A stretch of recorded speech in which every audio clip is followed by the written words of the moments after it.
Okay, so now we will be discussing the research on how we will be creating the quantitative research applied in statistics.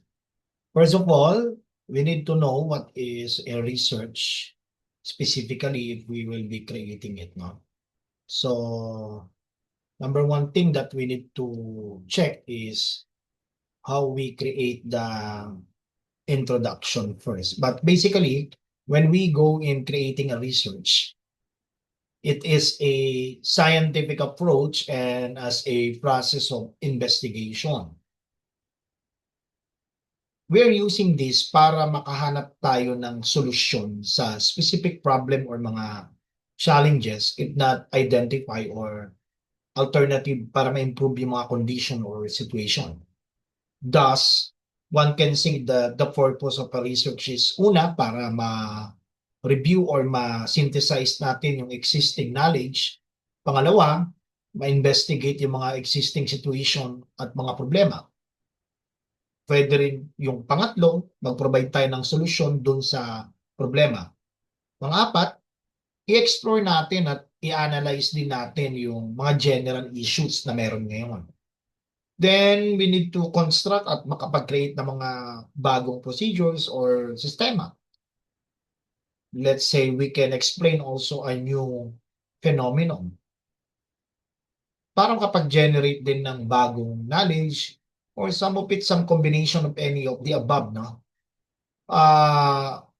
We need to learn about the purpose of the research because it is expected. Una, what is next? Paano natin ito sisimulan?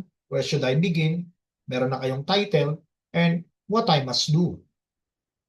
Una, kayong researcher is advised to observe the said guidelines para ma-answer yung mga questions such yung mga nakalisted below para sa pag-develop and pag-craft ng mga title ng research natin. No?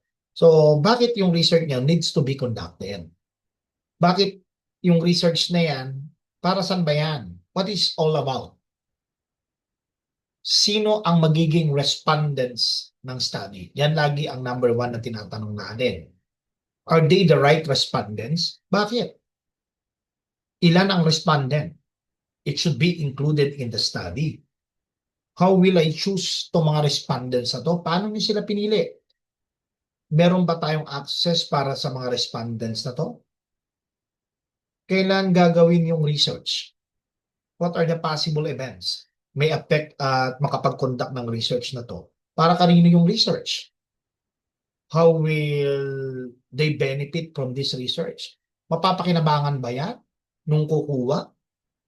Paano natin makakapag-conduct ng ganitong research? Una, may mga methods yan.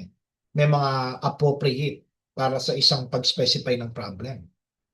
Paano rin tayo makakapag-gather ng data from the respondents? First thing and foremost is you need to create the introduction. So in steps in creating the introduction is number one, para makapagsulat ka ng right and effective introduction, pati na rin yung background of the study mamaya, first, kailangan makapag-provide tayo ng overview ng topic. Tapos i-establish natin yung laman, yung context. Then, we're using a funnel approach para ma-narrow down yung pag-focus ng specific research doon sa problema. Yung background should present yung mga relevant literature and mga historical context. Na-identify kasi dati dito yung gaps in current knowledge that yung study natin may aim to fill, no? Yung introduction should be the present of the research problem. Dapat to very clear. So it clearly state na yung study ng objectives at yung briefly ng outline ng research questions at pati yung kabuang paper structure, nakakapture yung interest ng nagbabasa. Or let's say, capturing the reader's interest. Ang unang-una, you need to start broad, then narrow down. Ibig sabihin, we need to create the context. Begin by discussing yung general topic. Makakapag-provide tayo ng historical context at relevant background information para ma-set sa stage for our research. Tapos, yung pag-introduce ng problema. Gradually, from the broad overview to the specific research problem or yung issue na ano yung iimbestigahan. Then we need to identify the gap. Kaya nga we start broad, then narrow down, identifying the gap. So this is how yung research natin will fill yung gap in the existing literature. Magiging significant contribution on those specific field. Then, the number 2 steps is we need to review the relevant literature. This is how we summarize the current knowledge. So, in briefly, yung mga review ng existing studies and what is currently known about the topic para ma-demonstrate yung understanding ng field. Then, i-highlight din yung mga controversies or gap. Ipo-point out natin yung mga existing controversies. I-assumptions natin ito, yung mga gap ng current research. Tapos, yung sa study natin, dapat ma-address yung gap na yon. Then, number 3, we need to state the purpose and the objectives.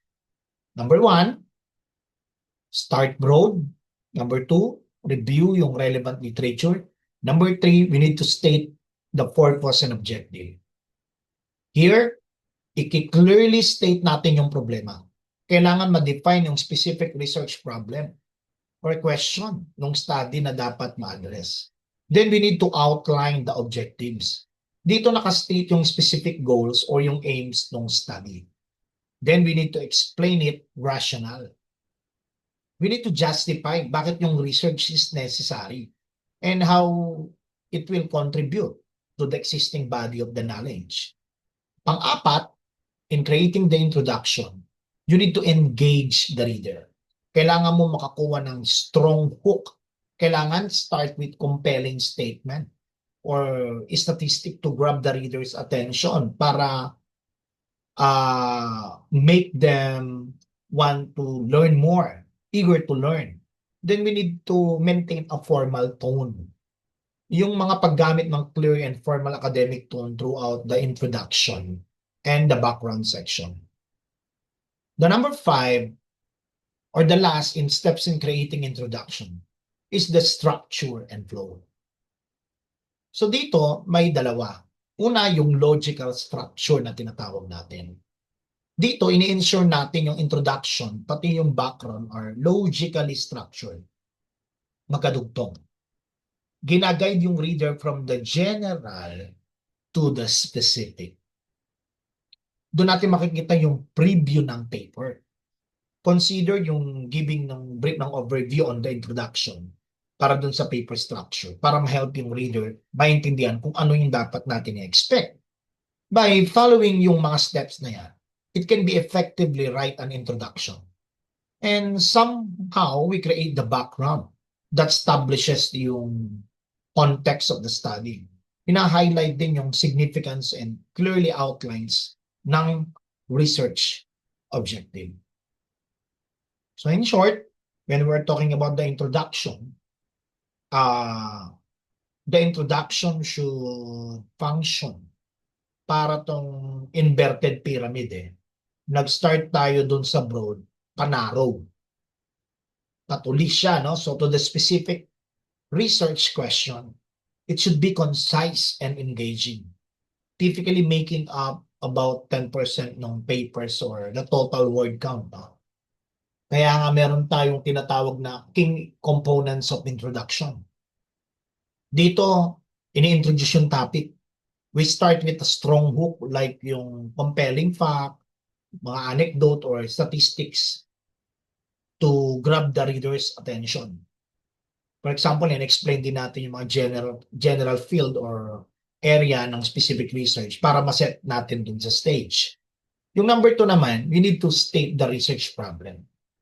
When we're talking about the state of the research problem, clearly, it articulate the specific issue or yung mga question that yung study natin na-address. Yung pag-move ng mga reader from the general topic to particular focus. Papasok na doon si rationale. makakapag-provide na tayo ng rationale. Dito, i-explain natin yung importance at relevance ng research. Gina-justify bakit yung study na to necessary. Ano kinontribute nito? Ito ba ay magkakaroon ng contribution pagdating sa existing body of knowledge? Kaya nga it should provide the rationale. Yung pang-apat is presenting the research question statement. Here is by the end of the introduction by clearly stating yung central question or argument. In a quantitative study, this might be a research question. Qualitative naman, it might be a research question also. But the difference in a quantitative study, yan ay nagiging hypothesis. And then, number 5 would be the last, the key components of the introduction is giving the overview of the paper structure. Pag yung papel structure is not immediately obvious, provide a brief na roadmap nito para kung ano yung na-expect natin doon sa upcoming sections. So this is an example of an introduction being created with the key components. So for example, the topic would be the environmental challenges. So here, he introduced the topic, then he also stated the research problem.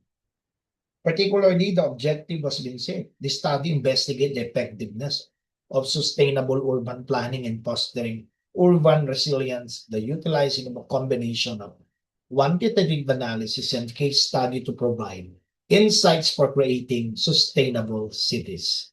So sa madaling salita, all of the components has been used.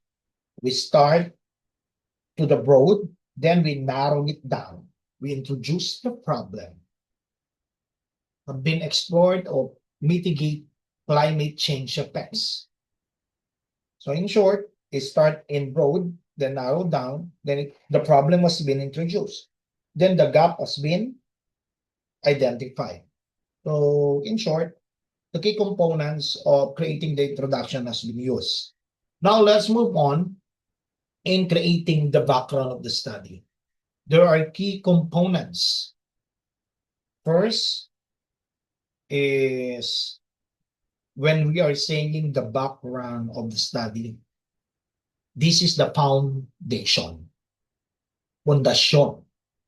The background section, or let's say maybe a distinct section para ma-integrate into the introduction, nagpo-provide tayo ng more detailed ng discussion pagdating dito sa mga research topic and context.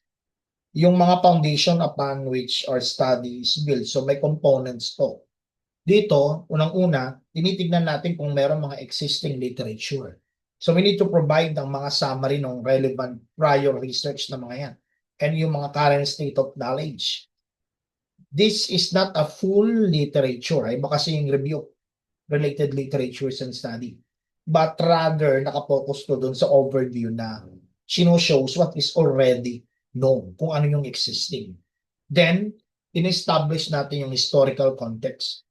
If yung relevant, include historical information that traces yung mga development of the research problem, nakakatulong to sa mga reader para maintindihan kung ano yung issue na dapat ma-evolve at mag-emerge.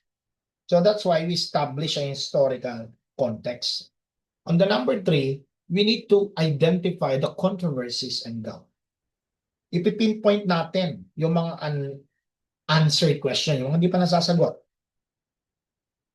Limitation, pati pa yung mga hindi na re-resolba na mga issue doon sa existing na literature. That yung mga research natin ay ini-aim na ma-address yung research gap. Kaya nga tinawag na the research gap is yung core ng justification para doon sa study. The number 4 would be connecting to the research problem. So this is how we connect. We need to explain how yung background ng information directly leads to the specific research problem. at objectives. Para ma-ensure natin yung tinatawag nating logical flow no idea at makapaggawa tayo ng purpose of our study and make it clear. So that's how the thing we creating in the background of the study. So how we will be structuring and integrate them. Doon sa mga academic writing, especially mga shorter research paper like yung ginagawa natin, yung introduction and background, kinagko-combine na into single section. In longer works, such as yung mga thesis or mga dissertation, sineseparate natin. So ngayon, isa-separate natin. Kasi pupunta din naman kayo ng capstone and yung sa system analysis and design or yung mga software engineering. So we will be separating the introduction and the background of the study. Yung mga popular na effective organizational strategy like yung inverted pyramid or yung CARS model na ina-outline natin yung logical flow ng information.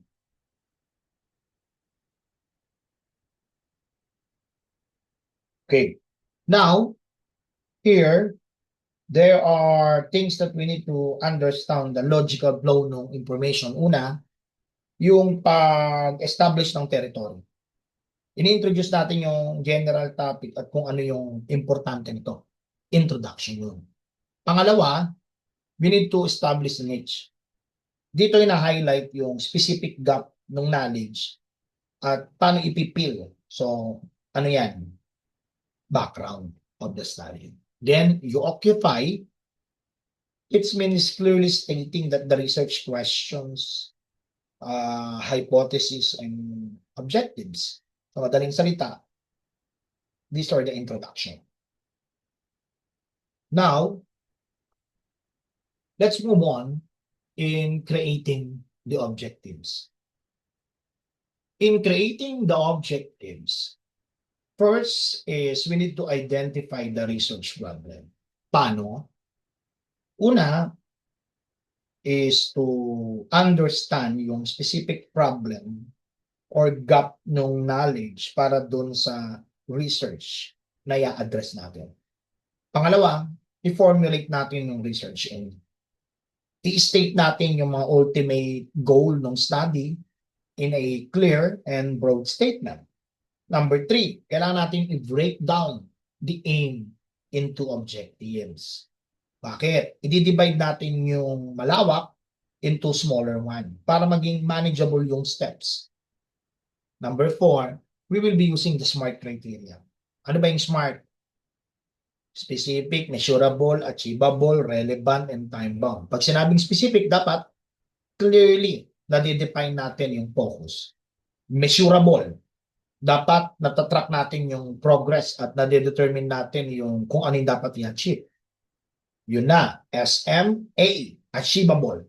Dapat pag achievable, realistic dapat, and feasible within yung mga resources natin at pati yung mga time frame. Yung R naman is we call it the relevant. Dapat directly related to dun sa research question natin and problem. Ibig sabihin, may connection. Hindi pwedeng out of paper or out of knowledge tayo dun sa paper. And lastly, yung letter T would be the time, or we call it the time bound. Kailangan ma-complete natin to within a set ng time frame. So we call it the SMART criteria. That would be specific, measurable, achievable, relevant, and time bound. Number 5, we need to start with action verbs. Beginning each objective with a strong verb na dinidescribe natin yung action. So you will take such as yung investigate, mga action verbs yan. To determine, to assess, to compare, or to evaluate. Those are the action verbs na pwede natin gamitin. Then we need to write in a declarative statements. So praises to ng each objective as a clear statement of what you intend to do, not what you have already done. Declarative statements. Number 7 is i-maintain natin yung clarity and conciseness.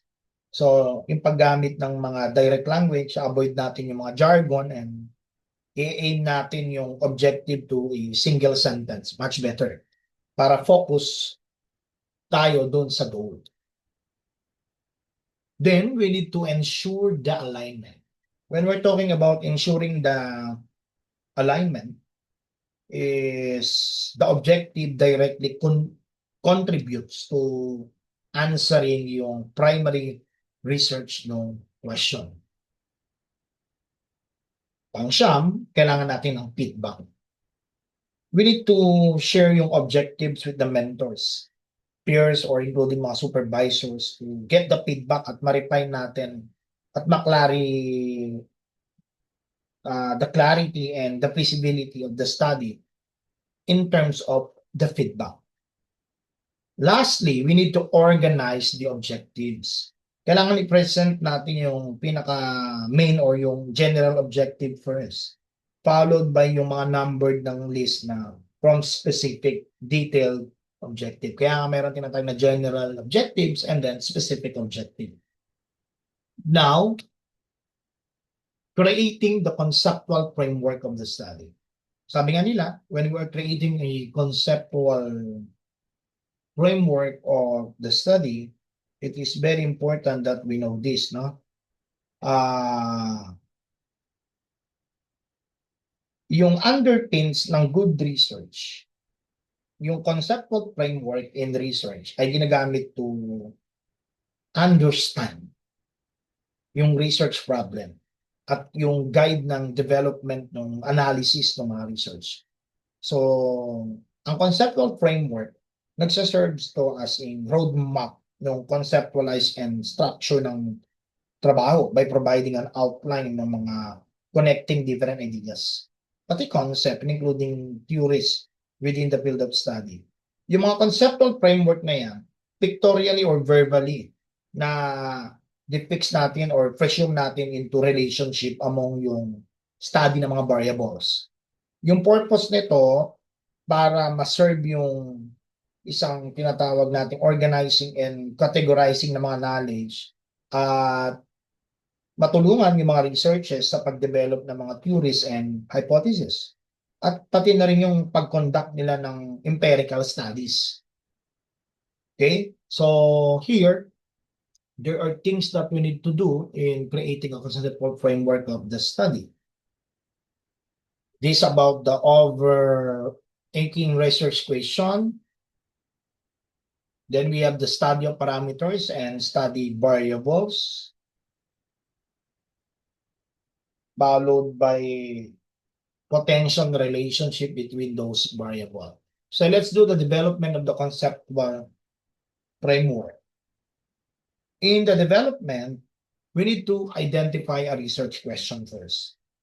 Yung research question nyo, mag-guide dun sa entire study, making it imperative para ma-invest yung oras, pati na rin yung effort in formulating a question na ina-align yung research natin dun sa goal at ma-contribute dun sa existing body of knowledge.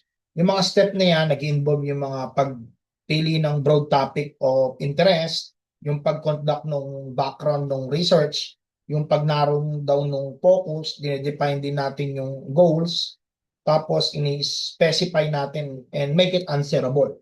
Kino-consider natin yung significance, pati novelty, and feedback. Kaya number one, we need to identify the research question.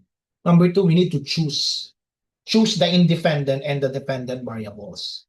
Pag sinabing dependent variable, this is the main outcome that you want to measure, explain, or predict doon sa study. It should be variable that can be observed. So tao yan. Measured or assessed quantitatively or qualitatively. Independent variables naman ay yung factors ng variable na may influence. Merong explanation or prediction ng pagbabago into a dependent variable. So if we choose the independent and dependent variable of the specific study, so according to sa research objective, pati yung nature ng phenomenon na pinag-aaralan natin, at yung specific research design, yung pag-identify ng mga variables is rooted in the existing literature, theories, pati na rin sa kanya-kanyang observation. The number three is we need to consider the cause and effect relationships. So this is how we understand and better to communicate yung relationship between the variables ng study natin. Ibig sabihin, cause and effect relationship. Para ma-visualize natin.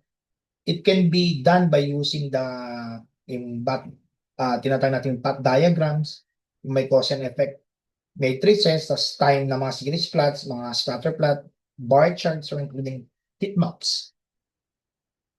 And lastly, we need to identify. Pag sinabing identify, this is how we do the beside of the independent and dependent variables. Yung researcher dapat maintindihan at ano yung i-consider pagdating sa mga types ng variables. Pag sinabing moderating variables, ina-identify natin yan. Ito yung variable na nag-influence para doon sa direksyon ng isang relationship between doon sa independent variable and a dependent. Mediating from itself. Meaning this is a variable na nakakapagpaliwanag doon sa relationship between yung independent and dependent. Lina-clarify niya how the independent variable affects the dependent variable. Then we also have the control and the compounding variable. For example, this is an example of conceptual framework of the study. The title would be The Impact of Social Media Usage on the Academic Performance Among the College Student. So we will be examining this by following the conceptual framework. Let's say that the research for the impact of social media usage on academic performance among college students. Dito, you want to investigate how social media usage affects the academic performance ng college student. Yung social media usage encompassing yung frequency, yung dami ng mga social media ang ginagamit nila, yung oras pati doon sa social media platforms, and yung mga types ng social media platforms na ginagamit. So let's talk about is the independent variable. And the academic performance, yung grades, exam scores, and class attendance, ayan naman yung dependent variable. So this conceptual framework, example, ini-includes din yung pag-mediate ng variable study habits, which may explain how yung social media usage affects yung academic performance. Yung study habits, the time spent ng pag-aaral, yung study ng environment, at yung mga use of study aids of resources. So it can act yung mga mechanism throughout which yung social media usage would be influencing the academic outcomes. Additionally, yung pag-moderate ng mga variable like yung self-discipline or yung mga level of self-control nila, pati yung self-regulation, yung ability nila makapag-manage ng mga distraction and including the prioritization skills. So, included to para ma-examine natin yung how individual difference in self-control and discipline may influence yung relationship between dun sa social media usage and academic performance. In short, we are compounding variables. Nila-identify din yung socioeconomic status, yung prior academic achievement, yung potential factors na may influence ba yung social media na paggamit nito pagdating sa academic performance. So yung variable, i-need natin na i-consider at makontrol yung study para ma-ensure natin yung any observed effects or specifically attributes to the social media usage. So this is a visual representation of a conceptual framework study. Now, let's talk about the conceptual framework when we're talking about this. Pag sinabing conceptual framework, ito yung snapshot ng basic. So, si conceptual framework ay idea model na nire-represent ang subject or phenomena depende dun sa pag-aaral or what is the intended to study.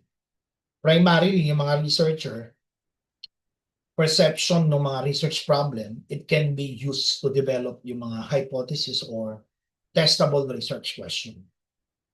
nakakapag-provide din to ng preliminary understanding on the factor in play that their interrelationship and then the underlying reason. So variables beside may dependent and independent variables. May mga moderating, mediating, control, and compounding variables na kino-consider natin when developing a conceptual framework. Like this one, we use the social media usage as the independent variable, while the other one is the academic performance will be the dependent variable. And all of them are connected through a compounding variables, which are the socioeconomic status and prior academic achievement, while the mediating variables are the study habit. Then we do the control variable, which are the methods and test type, while the self-discipline would be the moderating variable.